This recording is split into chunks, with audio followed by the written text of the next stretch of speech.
അന്നൊരു ദിവസം ബിയാന്റെ അച്ഛന്റെ ബർത്ത്ഡേ ആഘോഷം നടക്കുകയായിരുന്നു. ആഘോഷത്തിനിടയിൽ അങ്ങോട്ടേക്ക് സൽമാനും താരിയും കടന്നു വന്നു. സാറയും ബിയാനും അവിടെ നിൽക്കുന്നുണ്ടായിരുന്നു. സൽമാനെ കണ്ട് ബിയാന് ചെറിയ ദേഷ്യം വരുന്നുണ്ടായിരുന്നെങ്കിലും അവനത് മറച്ചു പിടിച്ചു. സൽമാൻ ബിയാനടുക്കൽ വന്ന് നൈസ് ടു മീറ്റ് യു എന്ന് പറഞ്ഞു. അതേ മറുപടി തന്നെയായിരുന്നു ബിയാനും തിരികെ പറഞ്ഞത്. പിന്നാലെ താരിയെ ഒന്ന് ചൊടിപ്പിക്കാൻ വേണ്ടി എന്താ കല്യാണം കഴിഞ്ഞിട്ട് വിശേഷമൊന്നുമില്ലേ എന്ന് ബിയാൻ ചോദിക്കുന്നുണ്ട്. പറയണ്ടല്ലോ, താരിക്ക് അത്യാവശ്യം കലിപ്പഭാവമായി. പിന്നാലെ നിന്റെ കാലിന് പരിക്കേറ്റിരുന്നല്ലോ, അതിപ്പോ എങ്ങനുണ്ട് എന്നും ബിയാൻ തിരക്കുന്നുണ്ട്. കുഴപ്പമൊന്നുമില്ല, താരി എന്നെ നന്നായി നോക്കി നല്ല ഭക്ഷണമുണ്ടാക്കി തന്നു, അതോടെ ഒക്കെ സുഖമായി. സൽമാന്റെ ആ മറുപടി ബിയാന് നന്നായി കൊണ്ടിരുന്നു. താരി, നിനക്കിഷ്ടപ്പെട്ട ആ ജ്യൂസ് ഉണ്ടല്ലോ, ദേ ദവടുണ്ട്, പോയി എടുത്തു കുടിച്ചോ എന്നൊരു മറുപടി എന്ന വണ്ണം കൊള്ളിച്ചത് ബിയാൻ പറഞ്ഞു. കാര്യം കൈവിട്ടു പോകും എന്ന് കണ്ടതും താരി തന്നെ സൽമാനെ അവിടെ നിന്ന് മാറ്റിക്കൊണ്ടുപോയി.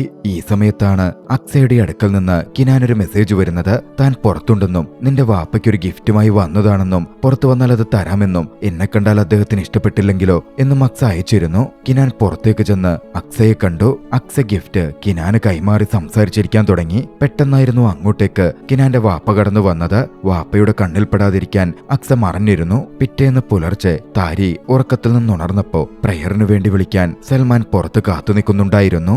ആ സമയം സൽമാൻ താരിയോട് ഫാത്തിഹിനെ താൻ മസ്ജിദിൽ പ്രാർത്ഥനയ്ക്കായി കൂട്ടിക്കൊണ്ടുപോക്കോട്ടെ എന്ന് ചോദിച്ചു. താരിക്കും എതിർപ്പൊന്നും ഉണ്ടായിരുന്നില്ല. സന്തോഷത്തോടെ താരി സമ്മതിച്ചു. സൽമാൻ ഫാത്തിഹിനടുത്തെത്തി ഉറക്കത്തിലായിരുന്ന അവനെ സാവധാനമുണർത്തി. വൈകാതെ ഫാത്തിഹ തയ്യാറായി വന്നു. സൽമാൻ ഫാത്തിഹിനൊപ്പം മസ്ജിദിലേക്ക് പുറപ്പെടാനൊരുങ്ങി. ഉമ്മയുടെ കയ്യിൽ ഒരു മുത്തം കൊടുത്ത് തന്റെ മുസല്ലയും വാങ്ങി സൽമാനൊപ്പം നമസ്കാരത്തിനായി അവൻ മസ്ജിദിലേക്ക് പുറപ്പെട്ടു. താരിക്ക് അത് കണ്ട് സന്തോഷം തോന്നുന്നുണ്ടായിരുന്നു. കൂട്ടത്തിൽ മുമ്പ് ബിയാൻ മസ്ജിദിൽ പോവാൻ ഇത്തരത്തിൽ രാവിലെ ഓടി വന്നിരുന്ന കാര്യമൊക്കെ അവളുടെ ഓർമ്മയിലേക്ക് വന്നു. പിന്നാലെ തിരികെ എത്തിയപ്പോ ഫാത്തിഹ സൽമാൻ അടുക്കൽ തന്റെ ഓരോ സംശയങ്ങളും ഇസ്ലാമിക കാര്യങ്ങളെപ്പറ്റിയുള്ള തന്റെ ചോദ്യങ്ങളുമൊക്കെ ചോദിക്കാൻ ആരംഭിച്ചിരുന്നു. ക്ഷമയോടെ സൽമാൻ അവന് മറുപടികൾ കൊടുത്തു. ഇതൊക്കെ താരിയും ഡാർമിയും നോക്കിക്കാണുന്നുണ്ടായിരുന്നു. ഡാർമി താരിയോട് പറഞ്ഞു, സൽമാൻ നല്ലൊരു പയ്യനാണ്, എല്ലാ കാര്യങ്ങളിലും നല്ല അറിവുണ്ട്, വളരെ മാന്യമായി കൃത്യതയോടെയാണ് പ്രവർത്തിക്കുന്നത്. താരി പറഞ്ഞു, ശരിയാണ്, അദ്ദേഹം എല്ലാത്തിലും ഒരുപാട് മികച്ച രീതിയിലാ പെരുമാറുന്നത്. വീടൊക്കെ എന്ത് നീറ്റായിട്ടാ വെക്കുന്നത്, ഓരോ കാര്യവും ശ്രദ്ധയോടെയാ ചെയ്യുന്നേ. പതിയാണെങ്കിലും അദ്ദേഹം എന്റെ മനസ്സ് തന്നെ നേടിയെടുക്കുന്നുണ്ട്. അന്ന് കുറച്ചു കഴിഞ്ഞ് താരിയും അമിയും പുറത്തു വെച്ച് കണ്ടിരുന്നു. ഇരുവരും സംസാരിച്ചു. അമി താരിയോട് പറഞ്ഞു, അകുമും വാപ്പയും തമ്മിൽ എപ്പോഴും പ്രശ്നമാണ്. അകും വാടകയ്ക്ക് പോവാമെന്ന് പറയുന്നുണ്ട്. അതുകൊണ്ട് ഞങ്ങൾ വാടകയ്ക്ക് മാറാൻ തീരുമാനിച്ചു. വാപ്പയെ സന്തോഷപ്പെടുത്തി നിൽക്കുന്ന പോലെ തന്നെ അകുമിനെയും സന്തോഷപ്പെടുത്തേണ്ടത് എന്റെ ഉത്തരവാദിത്തമല്ലേ? അവനിങ്ങനെ അൺകംഫോർട്ടബിളായി നിന്നാ അത് ശരിയാവില്ലല്ലോ. നീ ഒന്നുകൊണ്ടും വിഷമിക്കണ്ട, ഒക്കെ ഓക്കെയാകും, അള്ളാഹുവിനോട് പ്രാർത്ഥിക്ക്. താരിയുടെ മറുപടി വന്നു. സൽമാൻ എങ്ങനുണ്ട് എന്നമ്മയുടെ ചോദ്യം പിന്നാലെയായിരുന്നു വന്നത്. താരി പറഞ്ഞു, സൽമാൻ വളരെ നല്ല വ്യക്തിയാണ്. വീട് ക്ലീൻ ചെയ്യാനും വീട്ടിലെ ഓരോ കാര്യങ്ങൾക്കുമൊക്കെ എന്നെ ഒരുപാട് ഹെൽപ്പ് ചെയ്യുന്നുണ്ട്. ഫാത്തിഹുമായും അദ്ദേഹം നല്ല രീതിയിലാണ്. ഫാത്തിഹിന് ഖുർആൻ ക്ലാസുകളും ഇസ്ലാമിക കാര്യങ്ങളുമൊക്കെ നല്ല രീതിയിൽ പഠിപ്പിച്ചു കൊടുക്കുന്നുണ്ട്. അദ്ദേഹം അവനെ പള്ളിയിലും കൂട്ടിക്കൊണ്ടു പോകുന്നു. എല്ലാവരോടും നല്ല രീതിയിലെ പെരുമാറ്റമൊക്കെ. എനിക്കും ഫാത്തിഹിനും വേണ്ടി ഒരുപാട് സമയവും ചെലവാക്കുന്നുണ്ട്. അദ്ദേഹം നല്ലൊരു ഭർത്താവും നല്ലൊരു വാപ്പയുമാണ്. ഇതേ സമയം മറുവശത്ത് ബിയാൻ ഫുട്ബോൾ കളിക്കുകയായിരുന്നു. അവനെ കാണാൻ അങ്ങോട്ടേക്ക് സാറ എത്തിച്ചേർന്നു. പിന്നാലെ ഇരുവരും ഇരുന്ന് സംസാരിക്കാൻ തുടങ്ങി. സാറ പറഞ്ഞു, ഇന്നലെ ഞാൻ നിന്നോട് എനിക്കിപ്പോഴും നിന്നോട് ഇഷ്ടമാണെന്ന് പറഞ്ഞില്ലേ, അത് മനഃപൂർവ്വമല്ല, ആ സമയത്ത് പറയാൻ തോന്നി, ക്ഷമിക്കണം. അതിനെന്താ, അതൊന്നും കുഴപ്പമില്ല, ഞാനതൊന്നും മനസ്സിലേക്ക് കയറ്റിയിട്ട് പോലുമില്ല, നീ അതോർത്ത് വറീഡാവണ്ട. ബിയാൻ അവളെ ആശ്വസിപ്പിച്ചു. എന്താണെന്നറിയില്ല, ഞാൻ വല്ലാതെ ലോൺലിയായി ഫീൽ ചെയ്യുന്നു. നീ എന്തിനാ വിഷമിക്കുന്നേ? എന്തുണ്ടെങ്കിലും ഞാൻ നിന്റെ കൂടെയില്ലേ? എന്ത് സഹായം വേണമെങ്കിലും പറഞ്ഞാൽ മതി. ഒരു ഫ്രണ്ട് എന്ന രീതിയിൽ നീ എനിക്ക് എന്തോരം ഹെൽപ്പാ ചെയ്തിരിക്കുന്നേ. നിനക്കൊരാവശ്യം വരുമ്പോ ഞാനും ഹെൽപ്പ് ചെയ്യണ്ടേ? ഞാനത് ചെയ്തിരിക്കും. അന്ന് രാത്രിയിൽ അക്സയും കിനാനും മീറ്റ് ചെയ്തിരുന്നു. അക്സയുടെ പ്രപ്പോസൽ കിനാൻ സ്വീകരിച്ചു. അവരിരുവരും ഹാങ് ഔട്ട് ചെയ്യാൻ തുടങ്ങി. എന്നിരുന്നാലും തങ്ങളിപ്പോൾ ഇഷ്ടത്തിലായല്ലോ, ഇത് തങ്ങളുടെ ഫാമിലീസ് അക്സെപ്റ്റ് ചെയ്യുമോ എന്നിരുവർക്കും ഭയമുണ്ടായിരുന്നു. മറുവശത്ത് അമ്മയും വാപ്പയും കൂടി അവർ റെന്റിനെടുക്കാൻ പോകുന്ന വീട് കാണാൻ വന്നിരിക്കുകയായിരുന്നു. വാപ്പ ചോദിച്ചു, ഈ വീടിന്റെ റെന്റും നിന്റെ ശമ്പളത്തിൽ നിന്നല്ലേ പോവാൻ പോകുന്നേ? അത് കുഴപ്പമില്ല വാപ്പ, എന്റെ ആവശ്യത്തിന് പണമുണ്ട്. ആ ഉവ്വ, പണം നിനക്ക് ഭക്ഷണം കഴിക്കാനല്ലേ? ആ പണം കൊണ്ട് തികയുള്ളൂ. അതിൽ നിന്ന് റെന്റ് കൊടുക്കുന്നത് എങ്ങനെയാ? ഒക്കെ ശരിയാവും വാപ്പ. അകുവിന് വൈകാതെ ജോലി കിട്ടും, അവൻ ജോലിക്ക് പോവും. അകുമിന്റെ ഭർത്താവല്ലേ, അവനെ കംഫോർട്ടബിളായി വെക്കേണ്ടത് എന്റെ ഉത്തരവാദിത്തമല്ലേ? എല്ലാം ഓക്കെ ആയിട്ട് വരും. വാപ്പ ധൈര്യമായിട്ടിരുന്നു. ഒക്കെ ശരിയായാ മതി എന്ന് പറഞ്ഞ് അമ്മയുടെ വാപ്പ അവിടെ നിന്ന് പോന്നു. അടുത്ത ദിവസം പുലർച്ചെ മാഗസിനിൽ കണ്ട അക്വേറിയത്തിന്റെ ഫോട്ടോയുമായി ഫാത്തിഹ താരിയുടെ അടുത്തെത്തി. തന്നെ അക്വേറിയത്തിൽ കൊണ്ടുപോകാമോ എന്ന് ചോദിച്ചു. അപ്പോഴായിരുന്നു സൽമാൻ അങ്ങോട്ടേക്ക് വന്നത്. അതിനെന്താ മോനെ, നമുക്ക് അക്വേറിയത്തിൽ പോകാലോ എന്ന് സൽമാൻ പറഞ്ഞു. അങ്ങനാണെങ്കിൽ വാപ്പയെയും വിളിച്ചാലോ എന്നായി ഫാത്തിഹിന്റെ ചോദ്യം. അതിനവർക്ക് എതിർപ്പുണ്ടായിരുന്നില്ല. മൊബൈലിൽ അവർ ബിയാനെ വിളിച്ചുകൊടുത്തു. ഫാത്തിഹ തന്നെ ബിയാനോട് സംസാരിച്ചു. അക്വേറിയത്തിൽ പോകുന്നുണ്ടെന്നും വാപ്പയും തങ്ങളുടെ കൂടെ വരാമോ എന്നവൻ തിരക്കി. ആദ്യം താൻ വരുന്നില്ലെന്നായിരുന്നു ബിയാൻ ഫാത്തിഹിനോട് പറഞ്ഞത്. അങ്ങനാണെങ്കിൽ ഞാൻ സൽമാൻ അങ്കിളിന്റെ ഒപ്പം പൊക്കോളാം എന്ന് ഫാത്തിഹ പറഞ്ഞതും അത് ബിയാനെ ചൊടിപ്പിച്ചു. ഞാൻ വരുന്നുണ്ട് എന്നവൻ ഉടൻ പറഞ്ഞു. ഈ സമയം ബിയാനൊപ്പം കാറിൽ സാറയും ഉണ്ടായിരുന്നു. ഫോൺ കട്ടായതും ബിയാൻ സാറയ്ക്കടുത്ത് ഫാത്തിഹും താരിയും അക്വേറിയത്തിൽ പോകുന്നുണ്ട്, നമുക്ക് അങ്ങോട്ടേക്ക് പോകാം എന്നറിയിച്ചു. വൈകാതെ പറഞ്ഞ സമയത്ത് താരിയും സൽമാനും ഫാത്തിഹും ചേർന്ന് അക്വേറിയത്തിലേക്ക് എത്തി. പിന്നാലെ ബിയാനും സാറയും വന്നു ചേർന്നിരുന്നു. സാറ വരുന്നത് കണ്ടതും താരിക്ക് അതത്ര ഇഷ്ടപ്പെട്ടില്ല. അവളുടെ മുഖത്തത് പ്രകടമായിരുന്നു. വൈകാതെ അകത്ത് കുറെ മീനുണ്ടെന്ന് പറഞ്ഞ് സൽമാൻ ഫാത്തിഹിനെ അകത്തേക്ക് കൊണ്ടുപോയി. അവരിരുവരും പോയതും താരിയും അവരുടെ പിന്നാലെ ചെന്നു. പുറകെ ബിയാനും ഒരു നിമിഷം അവിടെ തന്നെ തുടർന്ന ശേഷം സാറയും അവർക്ക് പിന്നാലെ ചെല്ലുന്നുണ്ടായിരുന്നു. ഒരു ഘട്ടത്തിൽ സൽമാന്റെ കൈവിട്ട ഫാത്തിഹ് താരിയുടെയും ബിയാന്റെയും കൈപിടിച്ച് അക്വേറിയം ചുറ്റിക്കാണാൻ കൂട്ടിക്കൊണ്ടുപോയി. സൽമാനും സാറയും അത് നോക്കി നിൽക്കുന്നുണ്ടായിരുന്നു. മറ്റൊരു ഘട്ടത്തിൽ താരിക്കും സൽമാനും ഒപ്പം ഫാത്തിഹ് എൻജോയ് ചെയ്യുന്നത് കണ്ട് ബിയാന് ചെറുതായെങ്കിലും കുശുമ്പും ദേഷ്യവും തോന്നി. ഒരു ഘട്ടത്തിൽ ബിയാൻ ദാഹിക്കുന്നെന്ന് പറഞ്ഞപ്പോൾ സാറ വെള്ളം കൊടുത്തു. താരി ഇത് നോക്കിക്കണ്ടിരുന്നു. അത് കണ്ട് താരിക്ക് അസൂയ വന്നു. അങ്ങനെ ചുറ്റിക്കണ്ട് അവരാ വലിയ അക്വേറിയത്തിന് മുമ്പിലെത്തി. പണ്ട് സൽമാൻ സാറയെ പ്രപ്പോസ് ചെയ്ത് അതേ അക്വേറിയം. സാറ അത് ഓർത്തെടുത്ത് സൽമാൻ അടുക്കൽ പറഞ്ഞു. ഇതേ സമയം അവർക്ക് പിന്നിൽ താരി വന്നു നിൽക്കുന്നുണ്ടായിരുന്നു. അത് കേട്ടതും താരി ഇരുവരെയും കളിയാക്കുന്ന മട്ടിൽ പണ്ടിവിടെ ഒരു മനുഷ്യൻ അക്വേറിയം കാണാൻ വരില്ലായിരുന്നു, ആ സ്ഥലമൊക്കെയ ഓരോരുത്തരെ പ്രപ്പോസലിനായി തിരഞ്ഞെടുക്കുന്നത് എന്ന് കളിയാക്കി പറഞ്ഞ് അവിടെ നിന്ന് പോയി. അക്വേറിയം ചുറ്റിക്കണ്ട് പണ്ട് കുറെ ജെല്ലി ഫിഷുകൾ ഇട്ടിരുന്ന ഇപ്പോൾ ഒന്നുമില്ലാത്ത ഒരു അക്വേറിയത്തിന് മുമ്പിലേക്ക് അവർ എത്തിച്ചേർന്നു. ഫാത്തിഹ് ചോദിച്ചു, ഇതെന്താ ഇതിനുള്ളിൽ ഒന്നുമില്ലാത്തത്? കൂടെ നിന്നിരുന്ന ബിയാനായിരുന്നു മറുപടി പറഞ്ഞത്. മുമ്പ് ഞാൻ നിന്റെ ഉമ്മയ്ക്കൊപ്പം ഇവിടെ വന്നിരുന്നു, അപ്പോൾ ഇതിൽ നിറയെ ജെല്ലി ഫിഷുകൾ ഉണ്ടായിരുന്നു. പക്ഷേ ഇപ്പോ ഇത് മുഴുവൻ കാലിയാണ്. താരിയുടെ മനസ്സിനെ ഉദ്ദേശിച്ചാണ് ബിയാൻ അത് പറഞ്ഞത് എന്നവിടെയുള്ള ഏവർക്കും മനസ്സിലാവുന്നുണ്ടായിരുന്നു. പിന്നാലെ ഫാത്തിഹിനെയും കൂട്ടി താരി അവിടെ നിന്ന് മാറി. പിന്നാലെ സൽമാനും പോയി. അവർക്ക് പുറകെ ബിയാനും. ആ ഫിഷ് ടാങ്കിലേക്ക് നോക്കിക്കൊണ്ട് സാറ എന്തൊക്കെയോ ആലോചിച്ചു നിൽക്കുന്നുണ്ടായിരുന്നു. സന്ധ്യയോടെ അവർ അവിടെ നിന്ന് മടങ്ങുകയാണ്. സൽമാനായിരുന്നു കാർ ഓടിച്ചത്. താരിയാണെങ്കിൽ ബിയാനെ പറ്റിയുള്ള ആലോചനകളിൽ ആണ്ടുകിടന്നു.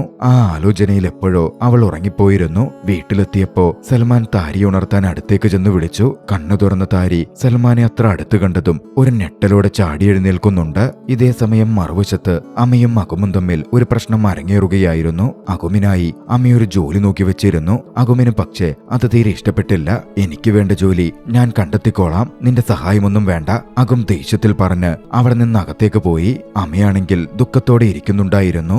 അടുത്ത ദിവസം കിനാനും അക്സയും പുറത്തൊരു ഔട്ടിങ്ങിന് വന്നിരുന്നു. ഒരു റെസ്റ്റോറന്റിന്റെ ഭാഗത്തെത്തിയതും തൊട്ട് മുമ്പിൽ നിൽക്കുന്ന വാപ്പയെ കിനാൻ നോക്കി കണ്ടു. അക്സയെ കണ്ടാൽ പ്രശ്നമാവുമെന്ന് ചിന്തിച്ച അവൾ ഉടനടി അക്സയെ അടുത്തുള്ള ഇരിക്കുന്നിടത്തേക്ക് തള്ളിയിട്ടു. പിന്നാലെ ആരും തന്റെ കൂടെയില്ലാത്ത പോലെ വാപ്പയുടെ അടുത്ത് ചെന്നു. എന്താ നീ ഇവിടെ എന്ന് വാപ്പ തിരക്കി. കൂട്ടുകാർക്കൊപ്പം വന്നതാണെന്നും അവരൊക്കെ പോയെന്നും താൻ നേരെ വീട്ടിലേക്ക് ഇറങ്ങാനുള്ള പദ്ധതിയിലായിരുന്നു എന്നും അവൾ വാപ്പയോട് പറഞ്ഞു. അവളുടെ കൂടെ മറ്റാരെയും കാണാതിരുന്ന വാപ്പയും അത് വിശ്വസിക്കുന്നുണ്ട്. താൻ പോകുന്നെന്ന് പറഞ്ഞ് വാപ്പ പോയതും കിനാൻ നേരെ അക്സയെ വീഴ്ത്തിയിടത്തേക്ക് ചെന്നു. ഭാഗ്യവശാൽ അക്സയ്ക്ക് പരിക്കൊന്നും പറ്റിയിരുന്നില്ല. അടുത്ത ദിവസം വർക്ക് നടക്കുന്നിടത്ത് സൽമാൻ അടുത്തേക്ക് സാറ ഓടിച്ചെന്നിരുന്നു. സൽമാന്റെ ഭാവമാറ്റമൊക്കെ സാറ ശ്രദ്ധിക്കുന്നുണ്ടായിരുന്നു. സൽമാൻ അടുക്കൽ അവൾ ചോദിച്ചു, വിവാഹത്തിനു മുമ്പ് നമ്മൾ വെച്ചിരുന്ന എഗ്രിമെന്റിന്റെ കാര്യം എന്തായി? ഏത് എഗ്രിമെന്റ് എന്നായിരുന്നു സൽമാന്റെ മറുപടി. നിന്റെ ടെമ്പററി മാരേജിനെ പറ്റിയുള്ള എഗ്രിമെന്റ്. ആ എഗ്രിമെന്റിന്റെ കാര്യം മറക്കാനാണ് താൻ ശ്രമിക്കുന്നത്. താരിയെപ്പോലെ ഒരു പെൺകുട്ടിയെയാണ് താൻ ആഗ്രഹിച്ചിരുന്നത്, സൽമാൻ മറുപടി പറഞ്ഞു. സാറ വളരെയധികം ഷോക്കായിട്ടായിരുന്നു അത് കേട്ടത്. നിനക്ക് താരിയെ ഇഷ്ടമാണോ? സാറ തിരക്കി. എന്റെ ഭാര്യയല്ലാതെ ഞാൻ ആരെയാണ് ഇഷ്ടപ്പെടേണ്ടത്? ഇനി ഞാൻ ഇഷ്ടപ്പെടുന്നുണ്ടെങ്കിൽ തന്നെ അതിലെന്താ ഇത്ര അതിശയിക്കാനുള്ളത് എന്നായിരുന്നു സൽമാന്റെ മറുചോദ്യം. മറുവശത്ത് താരിയും അമ്മയും സംസാരിക്കുകയായിരുന്നു. ഫാത്തിഹ് എപ്പോഴും ബിയാനെ മിസ് ചെയ്യുന്നുണ്ട്. അവൻ വേണമെന്നൊക്കെ പറയുമ്പോ ബിയാനെ കൊണ്ടുപോയി ഞങ്ങൾ കാണിക്കുന്നുമുണ്ട്. പക്ഷേ അതുകൊണ്ടൊന്നും ഒന്നുമാവുന്നില്ല. എന്താ ചെയ്യേണ്ടെന്നൊരു പിടുത്തവും കിട്ടുന്നില്ല. ഒക്കെ ശരിയാകും എന്ന് പറഞ്ഞ് അമ്മ അവളെ ആശ്വസിപ്പിച്ചു. പിന്നാലെ അവൾ ചോദിച്ചു, നമ്മൾ സ്നേഹിക്കുന്ന വ്യക്തി തന്നെ നമ്മളെ ഹർട്ട് ചെയ്തുകൊണ്ടേയിരുന്ന എന്താ ചെയ്യേണ്ടത്? അവർ ചിലപ്പോ നമ്മളെപ്പറ്റി ഒന്നും തന്നെ ആലോചിക്കുന്നുണ്ടാവില്ല, വേദനിപ്പിക്കുക മാത്രമായിരിക്കും ചെയ്യുന്നത്. താരിയമ്മയെ സമാധാനിപ്പിച്ചു. ചില സന്ദർഭങ്ങളിൽ നമ്മൾ ക്ഷമയോടെ കാത്തിരിക്കണം. നമ്മൾ രണ്ടാളും ഇപ്പോൾ അതുപോലുള്ളൊരു അവസ്ഥയിലാണ്. ക്ഷമയോടെ കാത്തിരിക്കാം, അള്ളാഹു എന്തെങ്കിലും വഴികാട്ടും. അന്ന് വൈകുന്നേരം അക്സ കിനാനെ തന്റെ വീട്ടിലേക്ക് കൂട്ടിക്കൊണ്ടുപോയിരുന്നു. അക്സയുടെ പാരന്റ്സിനെ കിനാൻ മീറ്റ് ചെയ്തു. കിനാൻ അവരോടായി പറഞ്ഞു, ഞാൻ അവനെ പ്രണയിച്ചു എന്നത് സത്യമാണ്, പക്ഷേ അവനൊരു ഫ്രോഡായിരുന്നു. കുറെ പെൺകുട്ടികളെ പ്രണയം നടിച്ചവൻ വഞ്ചിച്ചിട്ടുണ്ട്. അത്തരത്തിൽ അവന്റെ കെണിയിൽ ഞാനും വീണുപോയതാണ്. പക്ഷേ എനിക്കൊന്നും തന്നെ സംഭവിച്ചിട്ടില്ല. എന്റെ ഭാഗത്ത് അതിലൊരു മിസ്റ്റേക്കും ഉണ്ടായിരുന്നില്ല. കാര്യമൊക്കെ ശരി തന്നെ. പക്ഷേ നിങ്ങൾ പ്രണയത്തിലായിരുന്ന വിവരം ഇവിടെയുള്ള ആളുകൾക്ക് മൊത്തം അറിയാം. അങ്ങനെയുള്ളപ്പോ നിന്നെ എങ്ങനെയാ ഞങ്ങളുടെ മരുമകളായി സ്വീകരിക്കുക? അക്സയുടെ വാപ്പ തിരക്കി. അക്സയുടെ വാപ്പയുടെ മറുപടി കിനാനെ വേദനിപ്പിച്ചിരുന്നു. അവളുടെ കണ്ണുകൾ നിറഞ്ഞു. അക്സയുടൻ ഇടപെട്ട് പറഞ്ഞു, ഉമ്മ, ഞാനിവളെ ഒരുപാട് സ്നേഹിക്കുന്നുണ്ട്. എനിക്കിവളെ നഷ്ടപ്പെടുത്താൻ സാധിക്കില്ല. ദയവ് ചെയ്ത് നിങ്ങൾ ഞങ്ങളുടെ വിവാഹത്തിന് സമ്മതിക്കണം. അക്സ അത്രമേൽ മാതാപിതാക്കളോട് അപേക്ഷിക്കുന്നുണ്ടായിരുന്നു. മകന്റെ സ്നേഹവും കിനാന്റെ കരച്ചിലും ഒക്കെ കണ്ടിരുന്ന അക്സയുടെ വാപ്പ ഒടുവിൽ പറഞ്ഞു, ഒരു കാര്യം ചെയ്യ്, നിങ്ങൾ രണ്ടാളും പോയി കിനാന്റെ വാപ്പയെ കണ്ട് സംസാരിക്ക്. അദ്ദേഹം എന്താ പറയുന്നത് എന്നെ വന്നറിയിക്ക്. എന്നിട്ട് ബാക്കി തീരുമാനിക്കാം. അന്ന് സന്ധ്യയോടെ അമ്മ വീട്ടിലേക്ക് മടങ്ങിയെത്തുകയായിരുന്നു. വീട്ടിലെത്തിയപ്പോൾ ആളും അനക്കവുമൊന്നുമില്ല. അമ്മ വീടിനകത്ത് കയറി അകുമിനെ നോക്കാൻ തുടങ്ങി. അകുമിനെ അവിടെങ്ങും കാണുന്നുണ്ടായിരുന്നില്ല. അമ്മ അകുമിനെ ഫോണിൽ ബന്ധപ്പെടാൻ ശ്രമിച്ചു. ഫോണാണെങ്കിൽ സ്വിച്ച് ഓഫ് എന്നായിരുന്നു കേൾക്കുന്നത്. അമ്മയ്ക്ക് വല്ലാതെ ദേഷ്യം വന്നു. അവിടെ ഉണ്ടായിരുന്ന സാധനങ്ങൾ അവൾ തട്ടിത്തെറിപ്പിച്ചു. ഗർഭിണിയാണെന്ന് പോലും ചിന്തിക്കാതെ പഴയ പോലെയാക്കും വീണ്ടും തന്നെ ഇട്ടിട്ട് പോയല്ലോ എന്ന് ചിന്തിച്ച് അവൾ വലിയ രീതിയിൽ സങ്കടത്തിലാണ്ടുപോയി. ദേഷ്യത്തിലും സങ്കടത്തിലും അവൾ വീട് വിട്ടിറങ്ങി നേരെ വാപ്പയുടെ അടുത്തേക്ക് ചെന്നു. നടന്ന കാര്യങ്ങളും അകും അങ്ങനെ ഇട്ടിട്ട് പോയ കാര്യവും വാപ്പയ്ക്കടുത്ത് അവൾ വേദനയോടെ പറഞ്ഞു. വാപ്പ അവളെ ചേർത്ത് പിടിച്ച് ആശ്വസിപ്പിക്കുന്നുണ്ടായിരുന്നു. മറുവശത്ത് അക്സയെയും കൂട്ടി കിനാൻ വാപ്പയുടെ അടുത്ത് ചെന്നു. അക്സയെ കണ്ടതും ദേഷ്യത്തിൽ സംസാരിക്കാൻ പോലും നിൽക്കാതെ അവളുടെ വാപ്പ അകത്തേക്ക് കയറി പോവുകയായിരുന്നു. അക്സ വാപ്പയുടെ പിന്നാലെ ചെന്ന് പറഞ്ഞു, അങ്കിൾ, എനിക്കൊന്ന് സംസാരിക്കണം. നിന്നോടൊന്നും തന്നെ എനിക്ക് സംസാരിക്കാനില്ല. ഇവിടെ നിന്ന് പോകുന്നുണ്ടോ? അങ്കിൾ, എനിക്ക് കിനാനെ ഒരുപാട് ഇഷ്ടമാണ്. എന്റെ പാരന്റ്സ് അന്നെടുത്ത തീരുമാനത്തിൽ എനിക്കൊരു പങ്കുമുണ്ടായിരുന്നില്ല. കിനാനും ഈ സമയം എനിക്ക് അക്സയെ വിവാഹം കഴിക്കാൻ താല്പര്യമുണ്ട്. ഞങ്ങൾ ഇഷ്ടത്തിലാണ് എന്ന് വാപ്പയോട് പറയുന്നുണ്ട്. നിങ്ങളുടെ വിവാഹത്തിന് സമ്മതിക്കാൻ എന്നെ കൊണ്ട് സാധിക്കില്ല. നിന്റെ പാരന്റ്സ് എന്റെ മോളെ എത്രത്തോളം ഇൻസൾട്ട് ചെയ്താ സംസാരിച്ചെന്നറിയോ? എന്നിട്ടും ഞാൻ ഈ വിവാഹത്തിന് സമ്മതിക്കണോ? വളരെയധികം ദേഷ്യത്തിൽ പറഞ്ഞ് കിനാന്റെ വാപ്പ അകത്തേക്ക് പോയി. എന്തു ചെയ്യണമെന്നറിയാതെ കിനാനും അക്സയും നിൽക്കുന്നുണ്ടായിരുന്നു. ഇതേ സമയം താരി ജോലിയൊക്കെ കഴിഞ്ഞ് വീട്ടിലേക്ക് മടങ്ങിയെത്തുകയാണ്. കളിക്കുന്നിടത്ത് കളിയൊക്കെ കഴിഞ്ഞ് സൽമാനൊപ്പം സൽമാന്റെ മടിയിൽ തളർന്നുറങ്ങുന്ന ഫാത്തിഹിനെ കണ്ടതും അവൾക്ക് എന്തെന്നില്ലാത്തൊരു സന്തോഷം അനുഭവപ്പെട്ടു. മറുവശത്ത് സാറയും ബിയാനും റെസ്റ്റോറന്റിൽ ഭക്ഷണം കഴിക്കാനിരിക്കുകയായിരുന്നു. ഇനിയെങ്കിലും ഒരു വിവാഹത്തെപ്പറ്റി ആലോചിച്ചുകൂടെ എന്ന തരത്തിൽ സാറ ബിയാനോട് തിരക്കി. ഇല്ല, എന്റെ ജീവിതത്തിൽ ഇനി മറ്റൊരു പെണ്ണുണ്ടാവില്ല. എന്നും താരിയായിരിക്കും എന്റെ ഭാര്യ എന്നായിരുന്നു ബിയാന്റെ മറുപടി. സാറ വീണ്ടും തിരക്കി. അങ്ങനൊക്കെ പറഞ്ഞാലും നിന്റെ ആവശ്യങ്ങൾക്ക്, നിന്റെ കാര്യങ്ങൾക്ക് ഒരു ഭാര്യ നിനക്ക് വേണ്ടേ? നിനക്കങ്ങനെ പറഞ്ഞു മനസ്സിലാക്കണമെന്നറിയില്ല. താരിയല്ലാതെ മറ്റൊരു പെണ്ണിനെ പറ്റി ചിന്തിക്കാൻ പോലും എനിക്ക് സാധിക്കില്ല. എനിക്ക് കൂട്ടിന് അല്ലാഹു ഉണ്ട്, അത് മാത്രം മതി. ബിയാന്റെ മറുപടി വന്നു. ഞാൻ നിന്നെ പ്രപ്പോസ് ചെയ്താൽ നീ അത് സ്വീകരിക്കുമോ? സാറ ചോദിച്ചു. അത് കഴിഞ്ഞ കാര്യമല്ലേ. ഒരു കാലത്ത് ഞാൻ നിന്നെ പ്രണയിച്ചിരുന്നു. ഇനി അതിനെപ്പറ്റി സംസാരിക്കരുത്. ഞാനിപ്പോൾ എന്റെ താരിയെ മാത്രമേ പ്രണയിക്കുന്നുള്ളൂ. അവൾ മാത്രമേ എന്റെ മനസ്സിലുമുള്ളൂ. മാത്രമല്ല, താരിയോട് ഞാൻ വാക്കു പറഞ്ഞിട്ടുള്ളതാണ്. അവൾക്കായി ഞാനെന്നും കാത്തിരിക്കുമെന്ന്. നീ എന്തൊക്കെയാ പറയുന്നേ? സൽമാൻ, ഞങ്ങളുണ്ടാക്കിയ പ്ലാൻ പോലെയൊന്നുമല്ല ഇപ്പൊ പ്രവർത്തിച്ചുകൊണ്ടിരിക്കുന്നേ. അവനാളാകെ മാറിയ പോലെയാ. പ്ലാനോ? എന്തു പ്ലാൻ? ഒരു ഞെട്ടലോടെ ബിയാൻ ചോദിച്ചു. അറിയാതെ താനത് പറഞ്ഞുപോയല്ലോ എന്ന അങ്കലാപ്പിൽ താരിയുടെ മുഖം മാറുന്നുണ്ടായിരുന്നു. ആ ദൃശ്യത്തോടെ 8ാമത്തെ എപ്പിസോഡ് അവസാനിക്കുകയാണ്. രസകരമായ സീരീസ് തുടർന്ന് കാണുവാൻ ഡിസ്ക്രിപ്ഷനിൽ കൊടുത്തിട്ടുള്ള ലിങ്കിൽ ക്ലിക്ക് ചെയ്യുക. വീഡിയോ ഇഷ്ടമായെങ്കിൽ ലൈക്ക് ചെയ്യുക. അഭിപ്രായങ്ങളും നിർദ്ദേശങ്ങളും കമന്റുകളിൽ രേഖപ്പെടുത്തുക. കഴിയുമെങ്കിൽ ചാനൽ സബ്സ്ക്രൈബ് ചെയ്തും കൂട്ടുകാർക്ക് ഷെയർ ചെയ്തു കൊടുത്തും ഞങ്ങളെ സപ്പോർട്ട് ചെയ്യുക. അടുത്ത എപ്പിസോഡുമായി ഉടൻ കണ്ടുമുട്ടാം. അതുവരെ ബൈ.